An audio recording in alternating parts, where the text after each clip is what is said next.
రాజశేఖర్ గారు అంటే గత ఎన్నికల్లో 151 అంటే ఒక స్వీప్ లాగా అధికారంలోకి వచ్చిన వైసీపీ ఇప్పుడు పరిస్థితి చూస్తుంటే పార్టీ నుంచి బయటకు వస్తున్నారు నేతలు. సో ఆ పరిస్థితి ఎందుకు వచ్చింది అసలు? మళ్ళీ వై నాట్ 175 అని ముందుకెళ్తున్న పార్టీకి ఈ రకమైన పరిస్థితి ఏ విధంగా ఉండబోతుంది? సహజంగా ఎన్నికల సమయంలో పార్టీలు చేరేవాళ్ళు చేరుతుంటారు, పోయేవాళ్ళు పోతుంటారు, అంటే అసంతృప్తి ఉన్నటువంటి వాళ్ళు. కానీ ఇక్కడ మా లక్ష్యము అంతిమంగా ఎవరైతే విజయం సాధిస్తారో వాళ్ళకే అవకాశాలు ఉంటాయి. ఎవరైతే మరి ప్రజల్లో పలుకుబడి ఉందో వారికే టికెట్లు ఇస్తారు.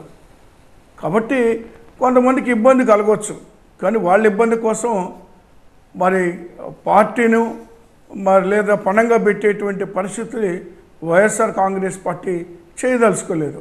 అందుకొరకు ఎవరైతే గెలిచేటువంటి సత్తా ఉంటుందో, ఎవరికైతే విజయావకాశాలు ఉంటాయో వాళ్ళకి అనేక సర్వేల ద్వారా వచ్చినటువంటి రిపోర్ట్స్ అన్ని ఆధారం చేసుకొని టికెట్స్ ఇవ్వడం జరిగింది తప్పితే ఏదో ఎలా పడితే అలా టికెట్స్ ఇచ్చేసి మరి ఎన్నికల బరిలోకి దింపే ఆలోచన వైఎస్ఆర్ కాంగ్రెస్ పార్టీ చేయట్లేదండి.